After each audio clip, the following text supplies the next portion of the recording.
My full name is Kirt Gonzales. I do have a PhD, well, two actually, one in theology and one in Christian counseling. I am an author and a Christian therapist.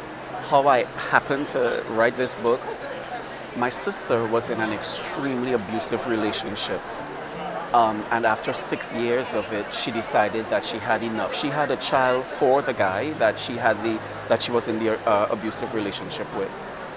And after 6 years, like I said, she told him she had enough. That's it. She told him, see your daughter as often as you want, but as far as you and I are concerned, I'm done.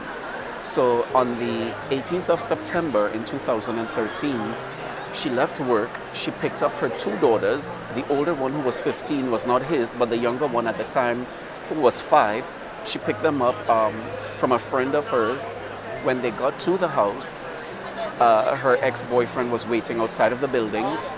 He hugged, he kissed his daughter, which was the 5-year-old.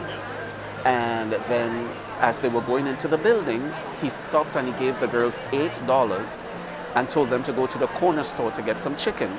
When they left to go get the chicken, he went inside with my sister, shot her 3 times in her body, 3 times in the back of her head, and then he ran. And a few minutes later, the girls came from the corner store to find their mother in a pool of blood, dead on the floor.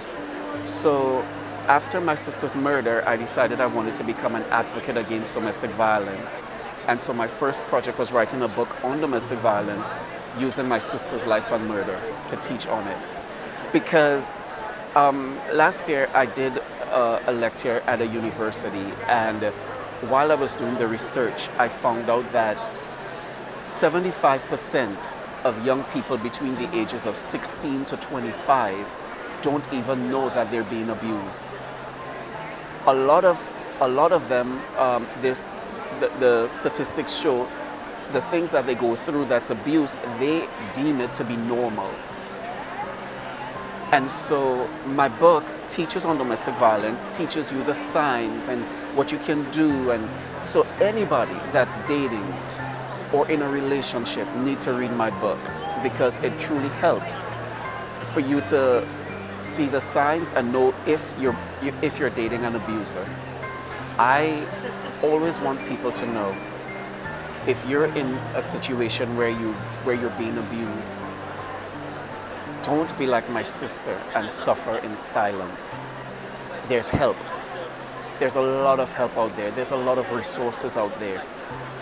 Get help, because I'm hoping that from my message and from my book that I can save young women who will not end up as a statistic like my sister.